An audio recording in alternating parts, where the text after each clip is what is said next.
함께 은혜 나눌 하나님 말씀은 민수기 14장 1절에서 5절까지 말씀, 4절에서 5절 말씀만 함께 우리가 봉독하도록 하겠습니다. 시작. 이에 서로 말하되 우리가 한 지휘관을 세우고 애굽으로 돌아가자 하매 모세와 아론이 이스라엘 자손의 온 회중 앞에서 엎드린지라. 아멘. 우리가 한 지휘관을 세우고 애굽으로 돌아가자. 우리가 한 지휘관을 세우고 애굽으로 돌아가자라는 제목으로 하나님 말씀 증거하도록 하겠습니다. 우리가 지난 시간에는 12 정탐꾼들이 약속의 땅을 정탐하고 돌아와서 서로 다른 보고를 했던 그 장면을 살펴봤었어요. 10명은 불신앙으로 이제 땅을 악평했지만 오직 여호수아와 갈렙만은 믿음으로 그 땅은 하나님이 우리에게 주신 땅이다. 우리가 곧 올라가서 취하자. 능히 이기리라. 이렇게 담대하게 증언을 했었죠. 그러므로 문제는 땅이 어떠냐가 아니라 뭐 싸움이 어렵느냐 쉽느냐 조건이 유리하냐 불리하냐 뭐 이런 문제가 아니라 하나님이 약속하신 그 약속을 믿느냐 못 믿느냐 바로 믿음의 태도에 달려 있었다라는 것을 우리는 알 수가 있었습니다. 자, 이제 오늘은 민수기 14장을 살펴보게 되는데요. 정탐꾼들의 보고를 듣고 난 이후에 이스라엘 백성들이 어떤 반응을 보였는지가 이어집니다. 그래서 14장은 우리가 세 단락으로 나누어서 살펴볼 수가 있는데 우선 첫 번째 단락은 바로 오늘 우리가 함께 다룰 본문 1절부터 5절까지인데요. 여기서는 하나님을 멸시하고 불평하며 원망하는 백성들의 모습을 기록을 하고 있어요. 10명의 정탐꾼들의 악평을 들은 온 회중이 밤새도록 통곡하며 원망을 터뜨리게 되고요. 급기야는 한 지휘관을 세워 다시 애굽으로 돌아가자고까지 말하는 아주 충격적인 불신앙의 반응을 보이고 있는 내용이 나오고 있습니다. 그리고 두 번째 단락은 이제 다음 시간에 우리가 살펴볼 내용인데 6절부터 19절까지의 말씀이에요. 백성들이 원망하고 반역하는 상황에서 여호수아와 갈렙은 일어나 외치며 여호와를 거역하지 말라라고 담대하게 경고를 합니다. 그러자 백성들은 오히려 이들을 죽이려고 돌로 쳐서 죽이려고 하는데 이때 여호와께서 진노하셨고 모세는 그 심각성을 깨닫고 하나님 앞에 납작 엎드려서 중보 기도를 드리게 되는 그러한 내용이 이어서 나오고 있어요. 그리고 마지막 세 번째 단락은 20절부터 45절까지 말씀인데요. 모세의 기도에 대한 하나님의 응답이 그 내용으로 나오고 있습니다. 그들의 불신앙에 대한 징계와 함께 그러나 은혜로 다음 세대를 통해 약속을 성취하시겠다라고 하시는 하나님의 뜻이 선포되고 있어요. 여러분 이러한 이스라엘 백성들의 모습에 대해서 우리는 어떻게 저럴 수가 있는가 참 어지간히도 못났다.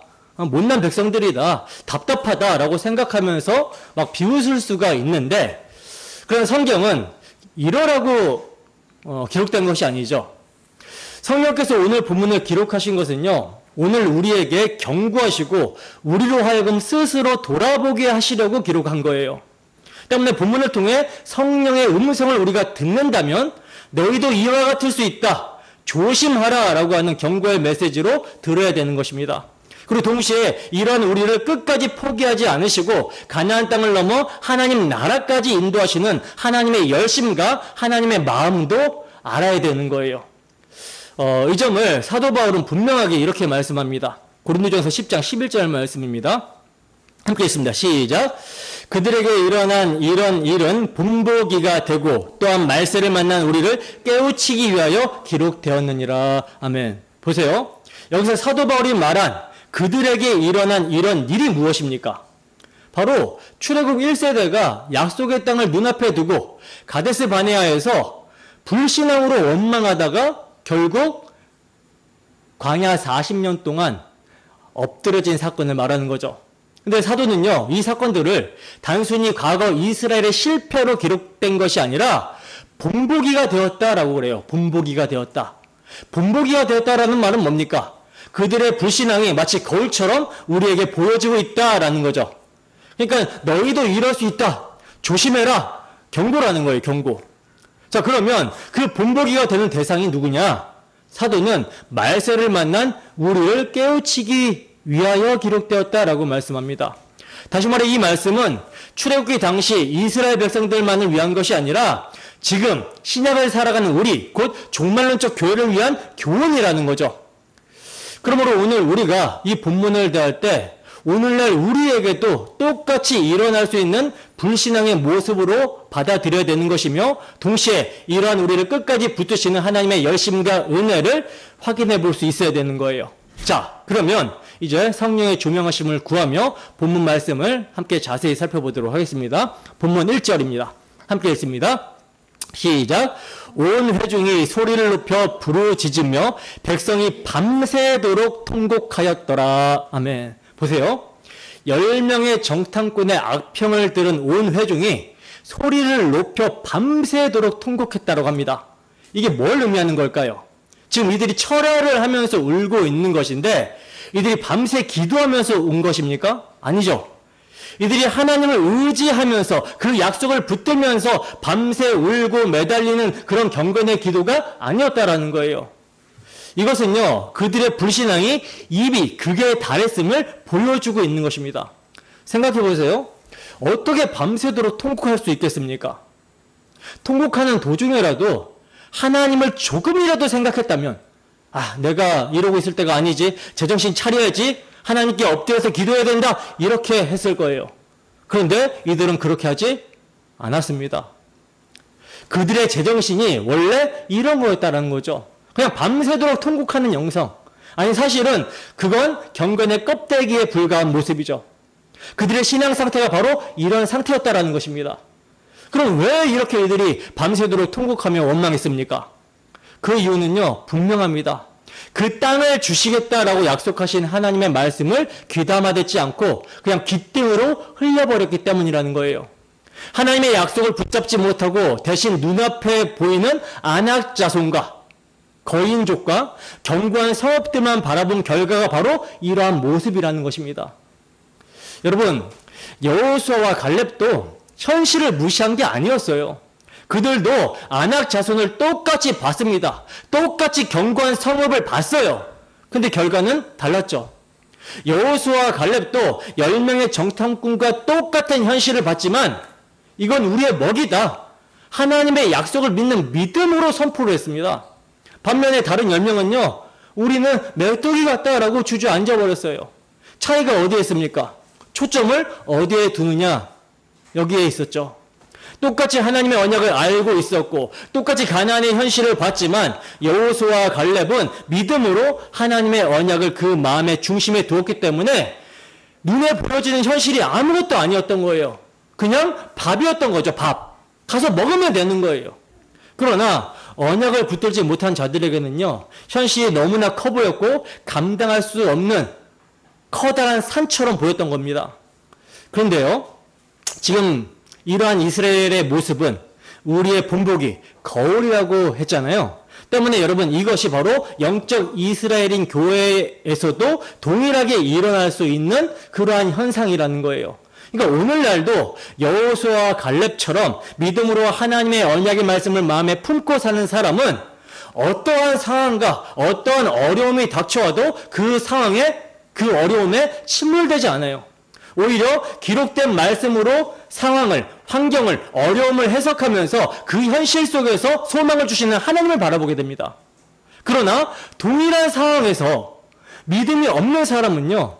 하나님의 언약의 말씀이 마음의 중심이 되지 않는 사람은 상황만 보며 환경만 보며 어려움 그 자체만 보며 거기에 매몰이 되어버립니다. 다시 말해서 말씀에 순종하는 것을 생각하지 않고 말씀을 능력으로 받지 못하는 사람들은 언제나 상황에 휘둘려 버리게 된다는 거예요. 조금만 일이 생기면 막 호들갑 떨고 여기 치우쳤다 저기 치우쳤다가 좌로나 우로나 치우치지 말라고 하셨는데도 여전히 그렇게 치우쳐 버리는 거예요. 결국 문제는 하나입니다. 무엇입니까? 하나님의 언약의 말씀이 내 마음에 자리 잡고 있는가 없는가, 바로 여기에 모든 것이 달려있다는 거죠. 여러분, 이스라엘 백성들이 얼마 전 홍해를 건널 때도 이런 반응을 보였습니까? 홍해를 건널 때 이스라엘 백성들이 이런 반응을 보였나요? 아니죠. 그때만 해도 그들의 신앙은 꽤 괜찮아 보였습니다. 홍해가 갈라지고 애굽의 군대가 수장되었을 때는요, 그들이 참으로 신자다운 그런 모습으로 하나님을 경배하며 찬양을 올려드렸었어요. 하나님께만 영광을 돌리며 하나님의 하신 일로만 막 기뻐했습니다. 그 반응이 어땠는지 봅시다. 출애굽기 15장 20절에서 21절 말씀입니다. 함께 했습니다. 시작.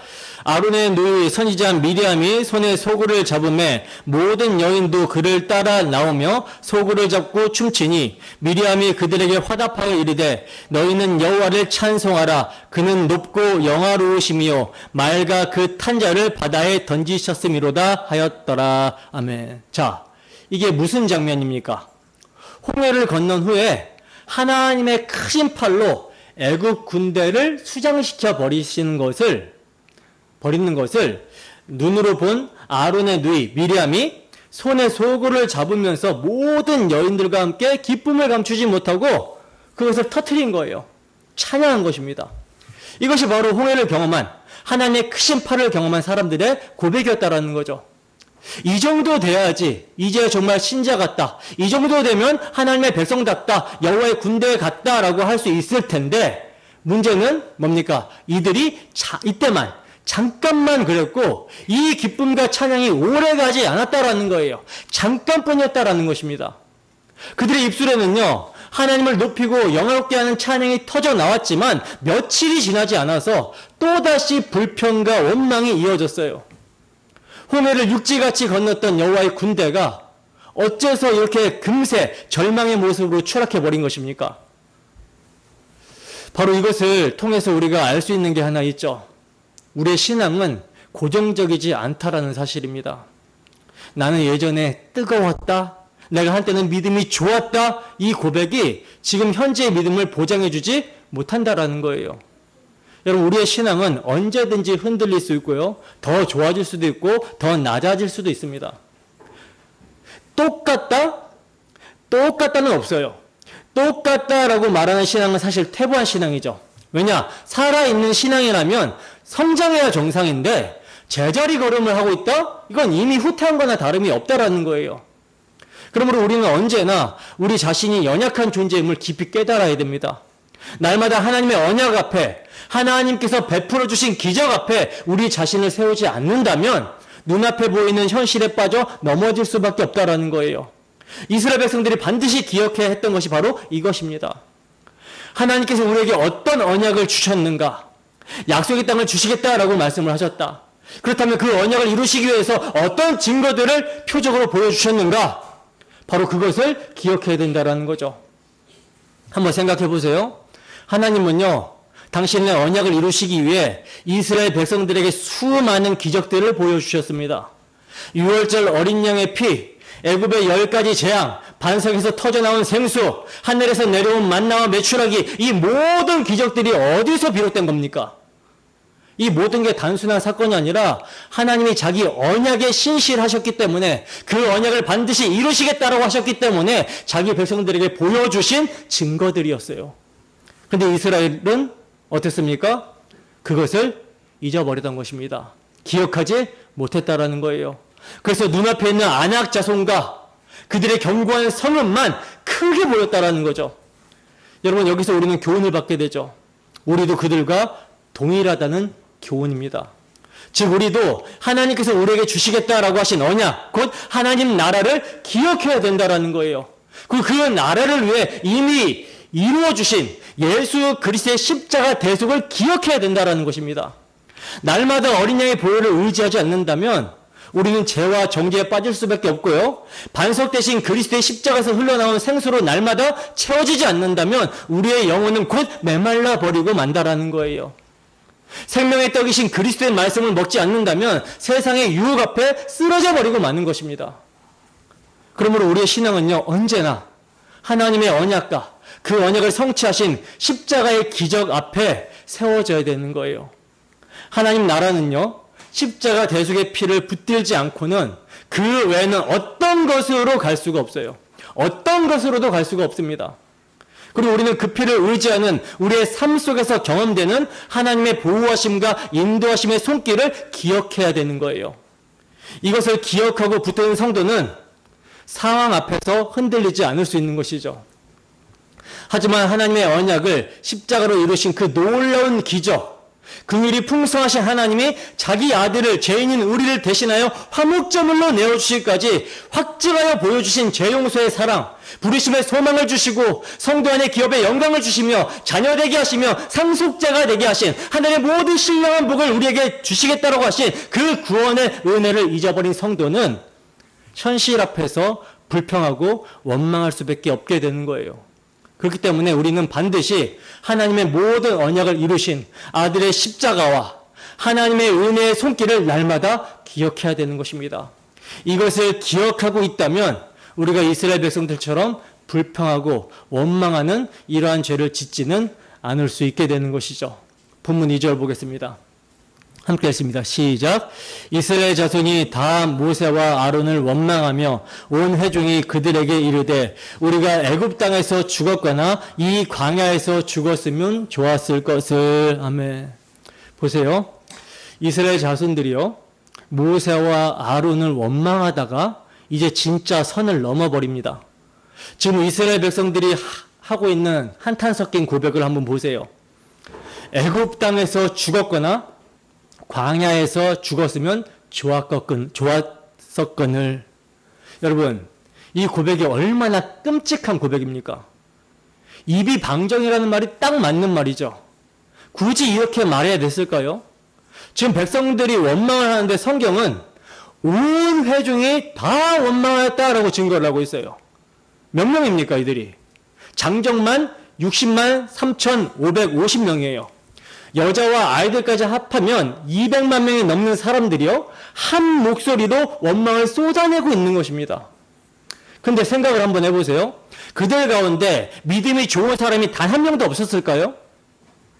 그래서 하나님이 약속하셨는데 결국 우리를 인도하시겠지, 이런 믿음을 가진 자가 분명히 있었을 거예요.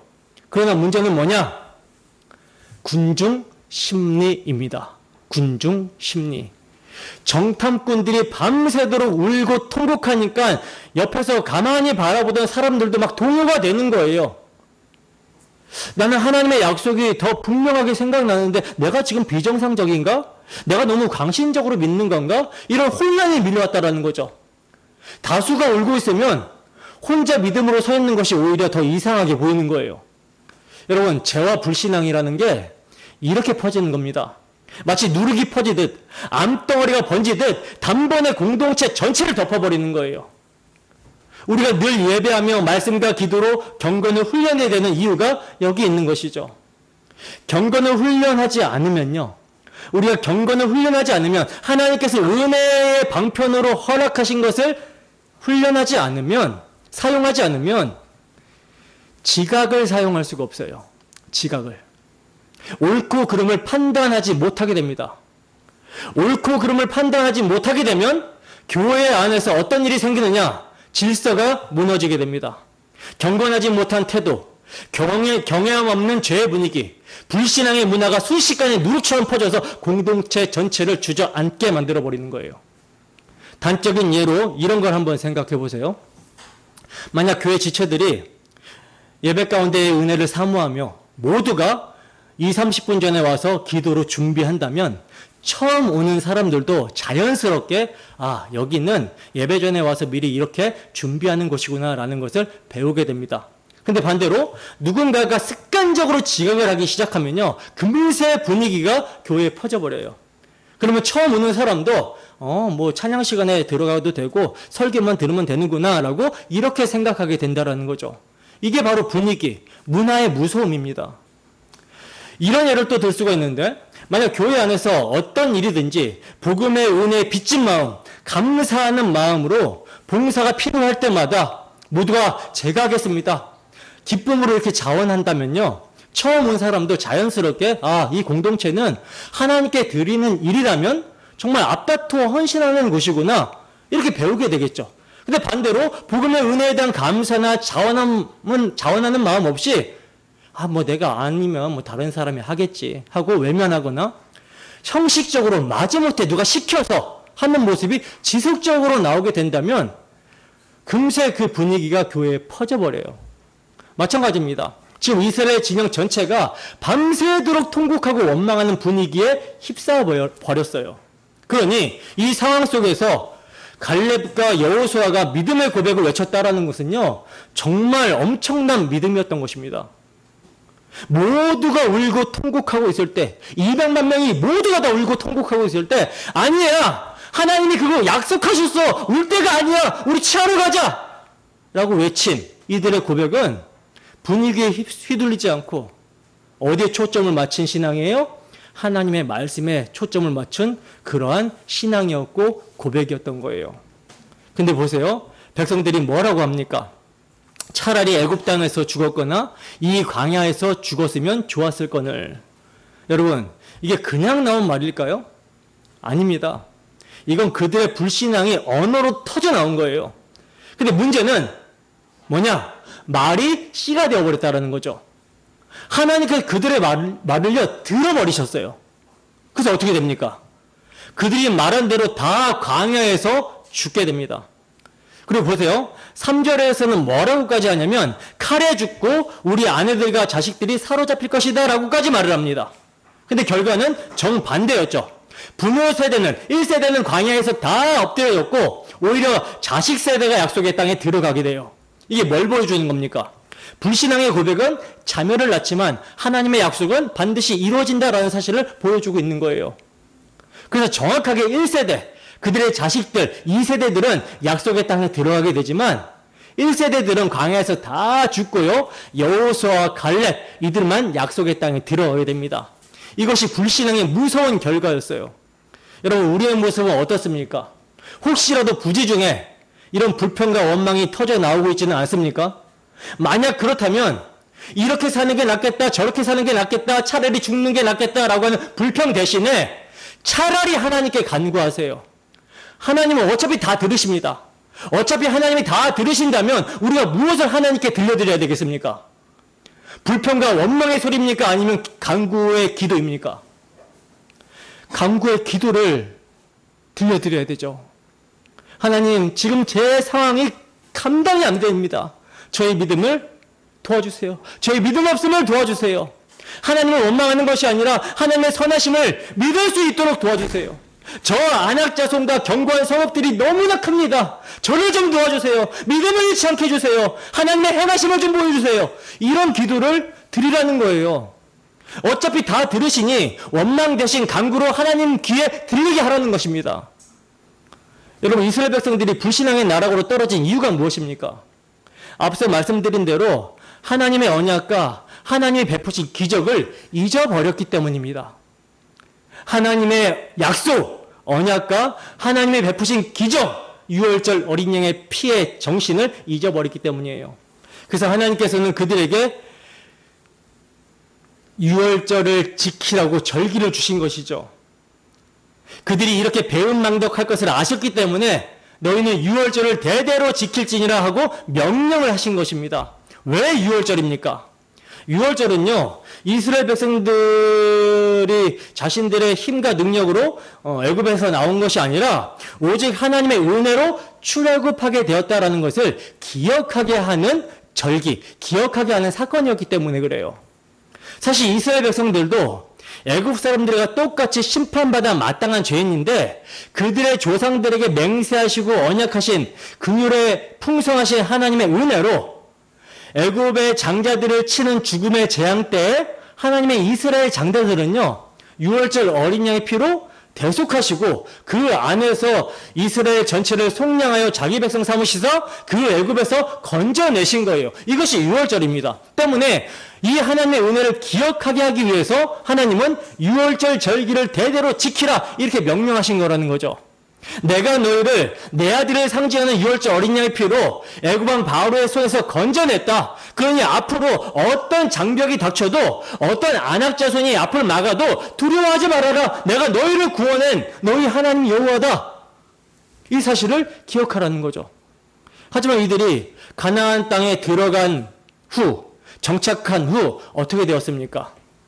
점차 유월절을 소홀히 여기고 성막과 율법에 대해서도 경시하기 시작하게 되죠. 그래서 결국은 어떻게 돼요? 나라가 망해서 바벨론 포로로 끌려가게 됩니다. 왜 이렇게 되어버렸습니까? 구속의 은혜를, 유월절 어린 양의 피의 은혜를 잊어버렸기 때문이에요. 유월절을 지키지 않는다라는 것은 하나님이 자기를 구원한 은혜를 잊어버렸다라는 것이고, 이 은혜를 잊어버리면 반드시 세속으로 빠지게 되고, 세속에 빠지게 되면 결국 하나님을 원망하며 자기 인생을 자기가 책임져야 된다라고 하는 착각 속에 빠져버리게 되는 거예요. 마찬가지입니다. 하나님께서 오늘날 우리에게도 유월절을 대대로 지키라고 명령하셨어요. 물론 오늘날 우리는 더 이상 유월절 의식을 지키지는 않죠. 왜냐하면 그 유월절 실체가 예수 그리스도시기 때문입니다. 그러나 하나님은 여전히 우리에게 그 유월절 실체가 되시는 예수 그리스도의 희생의 피를 기념하게 하는 예배를 주셨습니다. 그래서 우리가 교회로 이렇게 모여 예배하는 자리는요, 유월절의 실체신 그리스도의 십자가 대속을 기억하는 자리인 거예요. 우리가 교회로 모여 예배를 드리는 것은요, 단순히 하나님을 기쁘시게 해드리는 의무가 아니라 우리의 연약함을 아시는 하나님께서 우리를 살리시려고 주신 은혜의 시간이라는 거죠. 은혜의 자리라는 것입니다. 그래서 목회자인 제가 가장 강력하게 권고하고 권면하는 것이 예배의 자리를 사수하라는 거예요. 예배의 자리를 사모하라는 것입니다. 그 어떤 것도 핑계가 안 돼요. 핑계를 댈 수가 없어요. 예배에 있어서는요. 그러므로 예배를 통해 우리는 뭘 기억한다? 예수님의 십자가를 기억합니다. 예배를 통해 우리는 세상의 풍파 속에서도 믿음으로 승리할 수 있는 힘을 얻게 되는 거예요. 따라서 예배는 단순한 종교적 행사가 아니라 우리의 생명을 붙잡는 은혜의 자리인 것입니다. 은혜의 자리예요. 근데 이 은혜의 자리가 되려면 그냥 이 자리에 모여서 앉아 있는 거, 이런 형식이 우선이 아니죠. 뭐가 우선입니까? 마음입니다. 마음. 우리의 마음이 유월절 어린 양의 피의 정신을 기억하고 그 은혜에 감사해서 앉아 있는 거예요. 모이는 거예요. 믿음의 선배들이 왜 예배를 목숨보다 더 소중히 여기라고 했겠습니까? 그 이유가 바로 여기에 있는 거예요. 예배가 끊어지면 십자가의 은혜를 잊게 되고요. 십자가를 잊으면 곧 광야의 이스라엘 백성들의 불평과 원망, 이런 것들이 나오게 되고 그 가운데 광야에서 엎드러지게 되는, 쓰러질 수밖에 없기 때문이라는 거죠. 그래서 우리는 날마다 예배 속에서 그리스도의 구속의 은혜를 붙잡아야 되는 것입니다. 인자가 올 때 믿음을 보겠느냐라는 주님의 물음 앞에 끝까지 믿음을 지키려면 주님 오실 때까지 우리는 모이기에 힘쓰며 십자가를 묵상하는 예배의 자리에 서 있어야 되는 거예요. 자, 이렇게 온 회중이 원망하면서 애굽에서 죽었으면, 광야에서 죽었으면 하고 있을 때 모세가 이러한 이스라엘 백성들의 반역을 보면서 어떤 마음이 들었을까요? 지도자로서 그의 마음이 상상이 되십니까? 저는 조금 이해가 되는 것 같아요. 얼마나 참담했을까요? 지금까지 하나님의 말씀을 모세가 전하면서 그 백성들을 인도해 왔는데 뒤로 빠지는 거예요. 침륜에 빠지는 거예요. 얼마나 참담했을까요? 근데 여러분, 이들이요, 여기서 멈추는 정도가 아닙니다. 더 나아갑니다. 반역의 정도가 더 나아가요. 본문 3절 보겠습니다. 함께 했습니다. 시작. 어찌하여 여호와가 우리를 그 땅으로 인도하여 칼에 쓰러지게 하려 하는가? 우리 처자가 사로잡히리니 애굽으로 돌아가는 것이 낫지 아니하랴. 아멘. 보세요. 이제 이스라엘 백성들이 여호와의 이름을 직접 거론하면서 반역하는 장면을 보게 됩니다. 이전에는요, 그저 그냥 우리가 여기서 죽게 되었다라고 하면서 상황을 두고 감접적으로 불평을 했잖아요. 근데 이제는 더 나아가서 어찌하여 여호와가 우리를 이 땅으로 인도하여 칼에 쓰러지게 하려는가? 우리 처자가 사로잡히리니 애굽으로 돌아가는 것이 낫지 아니한가? 라고 하면서 여호와의 이름을 직접적으로 언급하면서 원망합니다. 여호와의 이름을 망명되이 일컫고 있는 거죠. 여러분, 이게 무슨 말입니까? 결국 여호와께서 우리를 죽이려고 하신다라는 거예요. 죽이려고 이 자리로 끌고 왔다라는 거예요. 근데 답답한 것은요, 이 질문의 형식입니다. 어찌하여 여호와가 인도하였는가? 어찌하여 여호와가 인도하였는가? 여러분, 왜 이런 질문을 했을까요? 이런 말을 하는 것을 보면요, 지금 이 사람들이 제정신인가? 지금 이 사람들이 도대체 지능이 있는 사람들인가? 왜 이렇게 무지한 질문을 하고 있는가라고 하는 이런 생각이 들어요. 이 질문 속에는요, 그들의 신앙 부재가 그대로 드러납니다. 여러분, 여호와께서 이들을 왜 출애굽시키셨습니까? 왜 출애굽시키셨죠? 출애굽기 2장 23절에서 25절 말씀입니다. 함께 읽습니다. 시작. 여러 해 후에 애굽 왕은 죽었고 이스라엘 자손은 고된 노동으로 말미암아 탄식하며 부르짖으니 그 고된 노동으로 말미암아 부르짖는 소리가 하나님께 상달된지라. 하나님이 그들의 고통 소리를 들으시고 하나님이 아브라함과 이삭과 야곱에게 세운 그의 언약을 기억하사 하나님이 이스라엘 자손을 돌아보셨고 하나님이 그들을 기억하셨더라. 아멘. 보세요. 하나님이 이스라엘 백성들을 왜 출애굽시키셨는지가 지금 분명하게 명시가 되어 있는데 왜 출애굽시키셨다라고 합니까? 이스라엘 자손들이 바로의 압제에서 그 노역으로 인하여 신음하며 고통스러워하며 탄식하며 부르짖었기 때문이에요. 그래서 여호와께서 그 부르짖음을 들으시고 그들의 조상들에게 세우신 언약을 기억하사 구원해 내신 것입니다. 그런데 이제 진짜 하나님의 약속을 믿음으로 그 믿음을 실제화해야 되는 상황 속에서 이들이 뭐가 없다 보니까 믿음이 없다 보니까 들은 바 말씀이 믿음과 결부가 되지 않다 보니까 자기가 생각했던 상황과는 다르게 예기치 못한 상황으로 막 흘러가게 되죠. 자신들이 원하는 뜻대로 되지 않으니까 어떤 식으로 나와요? 하나님을, 자신들을 구원해내신 하나님을, 그 애굽의 그 고역과 탄식 가운데 구원해낸 하나님을 악한 분으로 묘사해버리고 있는 거예요. 여러분, 우리도 내 뜻과 하나님의 말씀이 정면으로 부딪히는 상황이 올 때, 원치 않고 예기치 않는 고난을 맞이하게 될 때 내 신앙이 참인지 아닌지가 그대로 드러나게 됩니다. 자기를 부인해야 되는 일이 없고요, 갈등이 없을 때, 그냥 모든 것이 내 생각대로 흘러갈 때 누구나 하나님은 선하시다, 하나님은 좋으신 분이다 라고 말할 수 있죠. 그러나 원하지 않는 일이 닥치고 내 뜻과 전혀 맞지 않는 상황이 터질 때 그때도 과연 하나님은 선하시다 라고 고백할 수 있느냐? 이것이 참된 신앙이라는 거예요. 왜냐? 우리의 인생은요, 내가 주인이 아니에요. 내가 보기에 좋게, 내가 설계한 대로 흘러가라고 하나님께서 계획해 놓으신 것이 아니기 때문이라는 것입니다. 하나님이 보시기에 좋도록 하나님의 영광을 위해 계획해 놓으신 거예요. 만약 우리 인생을 우리 보기에 좋게 계획해야 된다면요, 어떨 것 같으십니까? 뭐 인생에 대한 계획은 할 수가 있겠죠. 그러나 불안할 것입니다. 왜냐? 우리는 내일 일을 모르고 계획하고 생각한 대로 인생을 흘러가게 할 능력도 없기 때문이라는 거예요. 그럼에도 우리는 어떠합니까? 그럼에도 우리는 내일을 아는 것처럼 이것도 하고 저것도 할 거야 라고 계획을 세우죠. 심지어 하나님을 위해서도 이것도 하고 저것도 하겠다라고 계획을 세웁니다. 그러나 성경은 뭐라고 합니까?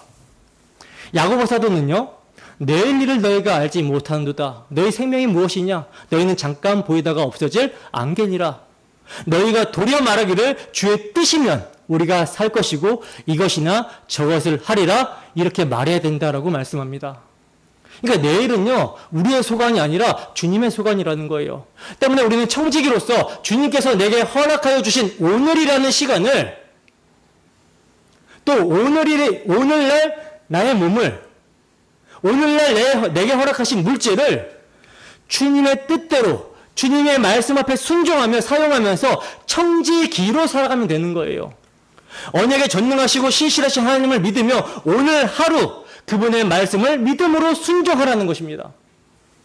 하나님은요, 우리의 인생을 이미 계획해 놓으셨어요. 심지어 내가 보기에는 전혀 좋지 않아 보이는 상황까지도 하나님의 선하신 섭리 안에 담겨 있다라는 겁니다.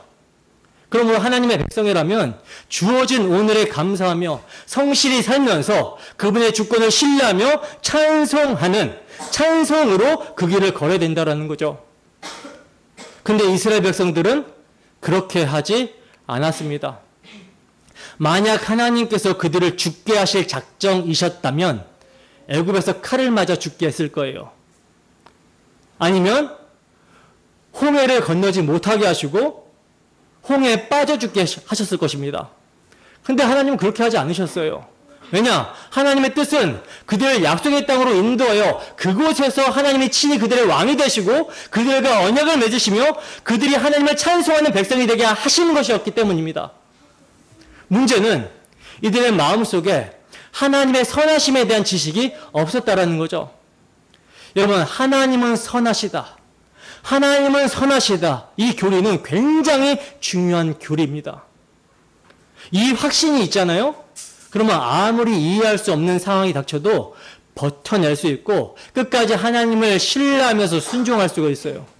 반대로 하나님의 선하심을 모르는 사람들은요, 매사에 불평하고 원망하면서 하나님께 따집니다. 하나님, 이건 왜 이런 겁니까? 왜 이렇게 일을 하십니까? 왜 이런 상황을 허락하십니까? 왜 응답하지 않으십니까? 이렇게 따져요. 여러분, 정말 하나님이 그 모든 것을 일일이 다 설명해 주셔야 됩니까? 우리의 인생은 우리가 주인이 아니라 하나님이 주인이신데 왜 주인이 종에게 하나하나 일일이 다 보고를 해야 되냐는 거예요. 왜 설명을 해달라고 땡깡을 부리는 겁니까? 때로는요, 자녀를 데리고 길을 나설 때 아빠 어디 가요? 엄마 어디 가요? 묻는 아이에게 부모가 일일이 다 설명하지 않습니다. 일단 와봐, 따라와봐, 나중에 알게 될 거야, 이럴 때가 있죠. 왜냐하면 나중에 더 놀라운 기쁨과 신뢰를 누리게 하려는 목적이 있기 때문에. 마찬가지입니다. 하나님께서도 나 믿고 따라와봐. 내가 다 알 필요 없다. 내가 선하다. 내가 너를 위해 십자가에 내 아들까지 내어주지 않았느냐. 이렇게 말씀을 하시는 겁니다. 그러므로 우리는 모든 상황을 다 아는 것이 중요한 것이 아니라 무슨 일을 계획하기 전에 주어진 오늘의 하나님을 아는 것이 중요하다는 거예요. 하나님의 선하심을 아는 지식이 중요하다는 것입니다. 이 지식이 있는 사람들은요, 자신이 원하지 않는 상황이 주어지게 되어도 어떤 상황에서도 무너지지 않고 끝까지 영생을 바라보며 순종하며 나아갑니다. 그래서 호세아 선지자가 이렇게 외쳤죠. 우리가 여호와를 알자. 힘써 여호와를 알자. 여러분, 지금 주어진 오늘에 힘써 여호와를 아시기를 바랍니다. 그분의 선하심을 확신하시기를 바랍니다. 그러면 내일의 그 어떤 상황 속에서도 우리는 흔들리지 않고 오히려 하나님을 찬송하는 참된 신앙을 지켜나갈 수가 있게 되는 거예요. 그러면 우리는 이스라엘 백성들처럼 왜 여호와가 우리를 이렇게 인도하시는가, 이러한 불평을 하게 되면 안 되는 것이죠.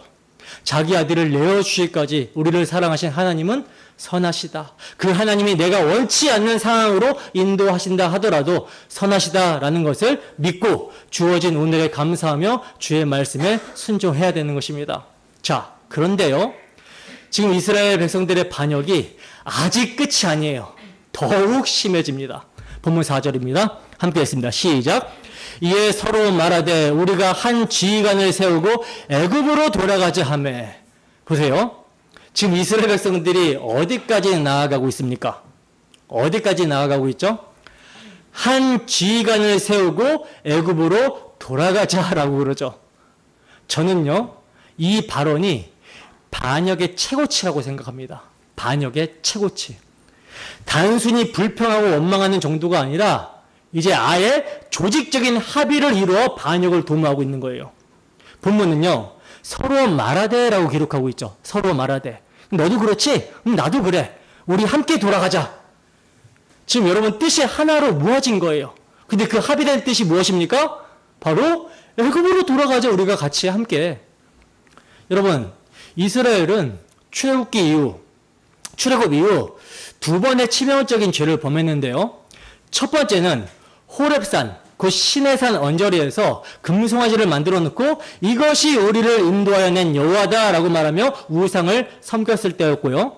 그리고 두 번째가 바로 지금 가데스 바네아에서의 사건입니다.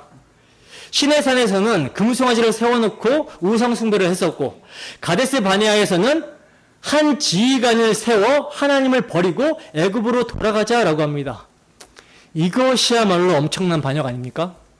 지금 이들이요, 한 지휘관을 세우자라고 할 때 표현을 한번 보세요. 표현을 한번 잘 보시기 바랍니다. 누가 세우자고 합니까? 우리가 세우자라고 합니다. 우리가. 우리는 1인칭 복수죠. 내가 세우자라는 거예요. 내가. 여러분, 하나님의 백성의 독특성이 뭐죠? 하나님께서 친히 택하시고 불러내시고 이끄셨다는 거죠. 그들의 눈에 보이는 지휘관은 모세였지만 그 모세를 세우신 분은 하나님이셨고요. 하나님이 실제 지휘관입니다. 이게 바로 하나님 나라의 특징이에요. 누가 주체입니까? 하나님이 주체시죠. 근데 지금 이스라엘 백성들은 어떻게 하고 있어요? 하나님이 세우시고 하나님의 말씀을 전해줄 모세가 아닌 자신들의 원함을 들어줄 사람을 세워서 자기들이 원하는 길을 가겠다라는 거예요. 하나님이 택하여 세우시는 게 아니라 누가? 우리가 택하여, 내가 택하여 세워서 내 뜻을 이루자, 우리의 뜻을 이루자. 이게 반역이죠. 이 점을 오늘날 교회 공동체로 적용을 하면요. 교회의 유일하신 지휘관, 머리는 누굽니까? 예수 그리스도십니다. 그리고 그 머리이신 그리스도께서 몸된 교회를 세우시기 위해 자기 피로 사신 자들을 감독할 자로 누굴 세워주셨죠? 목회자를 세워주셨어요. 따라서 목회자는 스스로 직분을 받은 사람이 아니라 성령께서 교회 위에 세우신 자입니다. 물론 오늘날은 참으로 심각하게도 스스로 목회자가 된 사람들이 많지만 참으로 그가 그리스도께서 세우신 사람인지 아닌지, 세우신 목회자인지 아닌지는 그가 누구의 지시를 받고 누구의 말을 하는가로 알 수가 있어요. 그러므로 성도가 소속된 지교회 안에서 하나님이 세우신 목회자의 권위 아래 순종하는 것은요, 곧 하나님의 질서에 순종하는 것이고, 반대로 그것을 거부하는 것은요, 하나님의 권위에 도전하는 행위가 되는 것입니다. 생각해 보세요. 하나님께서 여러분을 이 디아스포라라는 교회에 소속된 지체로 두셨습니다. 수많은 교회가 있지만 여러분들이 이 교회에 속한 것은요, 분명 하나님의 주권과 하나님의 섭리입니다. 인정하십니까? 그러므로 이 교회 안에서 하나님이 세우신 목회자의 말씀에 귀를 기울이고 질서를 존중하며 복종하는 것이 곧 하나님께 순종하는 거예요. 그러므로 목회자가 참으로 자기 욕심이나 자기 생각을 전하는 것이 아니라 성경을 기준으로 하나님의 뜻을 선포할 때, 또는 성경을 기준으로 책망과 바르게 함과 의로 교육할 때 그 말씀을 거부한다라는 것은요, 곧 하나님의 말씀을 거부하는 것이 되는 거예요. 따라서 소속된 교회의 지체가 하나님이 세우신 교회의 리더십을 가볍게 여기고 자기 멋대로 자기 보기에 옳은 대로 신앙하는 것은요, 하나님께서 주신 질서를 무너뜨리는 겁니다. 심각한 거예요. 자, 그래서 오늘 본문을 보시면 이 지휘관이라는 단어가 원어로 뭘로 되어 있냐? 로시, 머리로 되어 있습니다. 로시, 머리라는 뜻이에요. 그러니까 이들은요, 우리가 한 머리를 세우자, 한 머리를 세우자라고 한 것입니다. 무슨 말입니까? 지금 하나님이 세우신 모세의 권위를 인정하지 않고 자기들이 세운 머리에 순종하겠다라는 거죠. 이 말은 곧 진짜 머리, 모세를 지휘관으로 세우신 하나님의 권위를 인정하지 않고 그 머리를 버리고 자신들이 새롭게 머리를 만들겠다라고 하고 있는 거예요.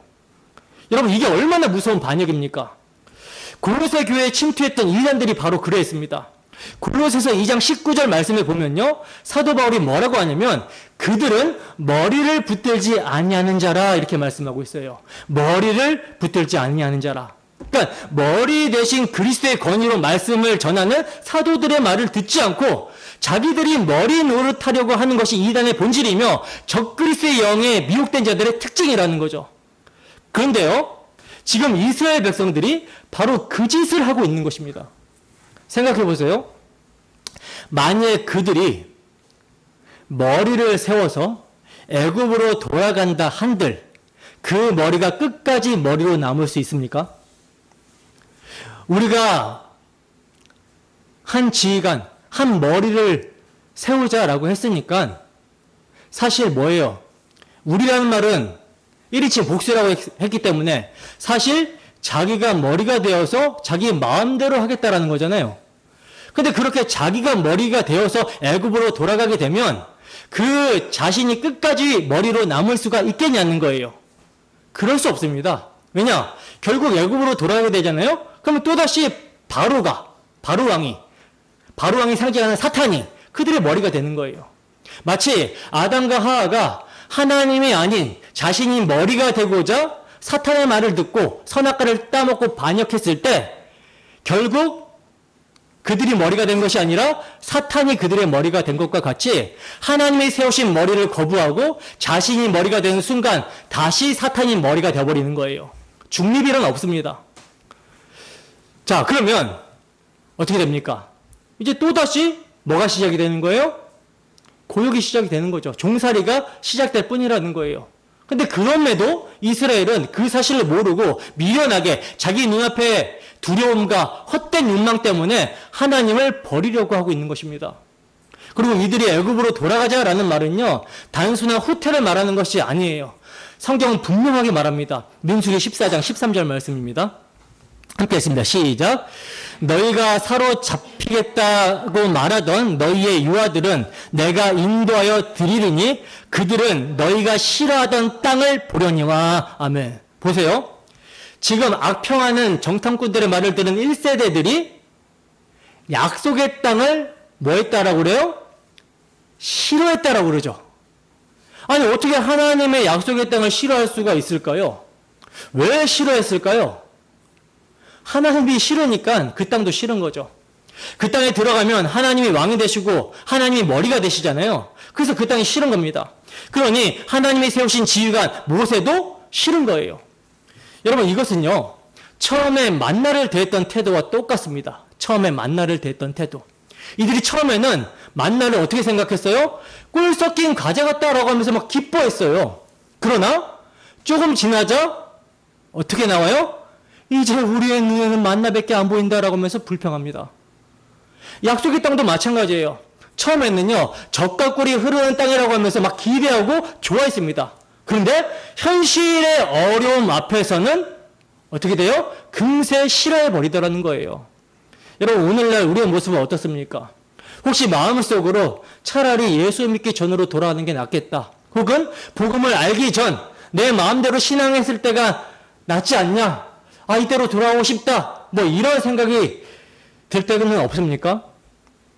근데 이 생각 자체가 참 무섭고 끔찍한 일인 거예요. 성령으로 시작해놓고 육체로 마치겠다라는 것과 같은 것입니다.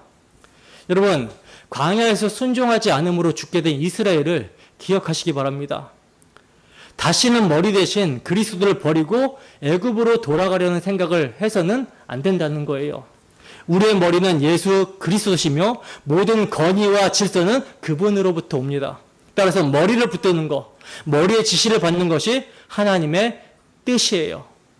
우리가 회개하며 머리신 그리스도를 붙들고 그분의 지시에 순종할 때 긍휼이 풍성하신 하나님, 긍휼이 많으신 하나님께서는 우리를 붙드시고 은혜로 지켜주십니다. 그리고 반드시 약속하신 땅, 곧 사랑의 아들의 나라, 하나님 나라로 우리를 인도하여 들으실 거예요. 자, 이제 마지막으로 이들의 망언을 들은 모세의 반응을 보도록 하겠습니다. 본문 5절입니다. 함께 했습니다. 시작. 모세와 아론이 이스라엘 자손의 온 회중 앞에서 엎드린지라. 아멘. 보세요. 모세는요, 이스라엘 백성들이 원망하는 것까지는 참을 수 있었던 것 같아요. 그러나 한 지휘관을 세우고 애굽으로 돌아가자라는 말에는 도무지 참을 수가 없었습니다. 야, 이건 아니다. 정말 아니다. 모세는 그렇게 느꼈을 거예요. 왜냐? 이 정도의 반역이라면 하나님의 진노가 곧 임하겠다라는 것을 감지했기 때문이라는 거죠. 그래서 그는요, 곧장 하나님 앞에 엎드립니다. 모세가 엎드린 이유는 분명하죠. 그는 하나님의 진노를 두려워했기 때문입니다. 하나님 앞에서 늘 살아가던 모세는 하나님의 진노도 민감하게 느낄 수 있었다라는 거죠. 그러나 자신들의 형편과 상황만 바라보던 이스라엘 백성들은요, 하나님의 진노를 감지합니까? 못합니까? 전혀 감지를 하지 못합니다. 여러분, 하나님을 잃어버린 마음은요, 그냥 비어있는 게 아니에요. 다른 것이 그 마음에 들어와서 차지합니다. 그 차지한 것을 성경은 뭐라고 하냐면 로시, 머리라고 불러요. 그러니까 하나님을 머리로 삼았다가 그 머리를 버리면 또 다른 머리를 세우게 되는 것이죠. 그래서 사사기에 보면 그때 이스라엘의 왕이 없으므로 사람들이 각기 자기 소견에 옳은 대로 행하였더라, 이렇게 증거를 합니다. 참 왕이신 하나님이 없으므로 각자가 그냥 왕이 되어버린 거예요. 결국 머리를 잃어버리면요, 그것이 금송아지든 그것이 다른 지휘관이든 아니면 자기 자신이든 또 다른 머리가 들어오게 되는 거예요. 그래서 그것이 선한 일, 하나님의 일이라고 할지라도 머리의 지시를 받고 순종하는 것이 아니라 자기 만족과 자기 생각을 하나님의 뜻이라고 하는 순간 다른 머리의 지시를 받게 되는 것입니다.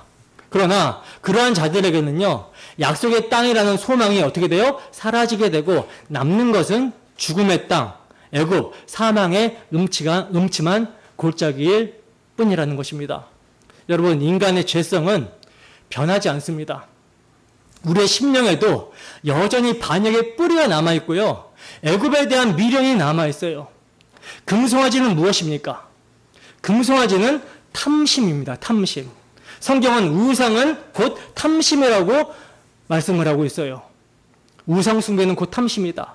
그러므로 금송아지라는 탐심을요, 우리는 조심해야 되는 거예요. 금송아지라는 탐심이 다른 게 아닙니다. 자기 중심적 사고예요.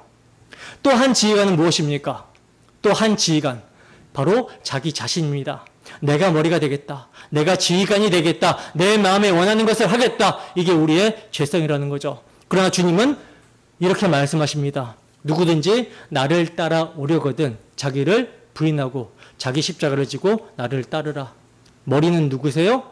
주님이십니다. 그러므로 우리는 우리의 정가육 탐심, 자기중심적 사고, 자기가 머리가 되고자 하는 이 탐욕, 이것을 십자가에 못 박아야 되고 자기를 부인해야 되는 모습으로 나아가야 되는 거예요. 자, 그리고 이스라엘 백성들이 외친 말, 애굽으로 돌아가자 라고 하는 말은 곧 세상으로 돌아가겠다라는 마음이죠. 요한일서 2장 15절 말씀에 보면 이 점을 분명히 이렇게 경고합니다. 이 세상이나 세상에 있는 것들을 사랑하지 말라. 누구든지 세상을 사랑하면 아버지의 사랑이 그 안에 있지 아니하니. 이스라엘 백성들은 세상을 사랑했기 때문에 약속의 땅을 싫어했어요. 아버지의 사랑을 몰랐기 때문에 은혜를 잊었기 때문입니다. 그러니 애굽으로 돌아가려고 했던 것이죠. 여러분, 이 말씀 앞에 우리는 오늘 우리 자신을 성찰해야 됩니다. 점검해야 되는 거예요. 예수 믿기 전에는요, 죄를 죄로 여기지 않았죠. 그러나 예수 믿고 나니 말씀이 날마다 나를 찌릅니다. 그래서 때로는 옛날이 더 편했는데 라고 하는 미련이 생기기도 하는데, 그러나 이 미련은, 이러한 생각은 끔찍한 생각이에요.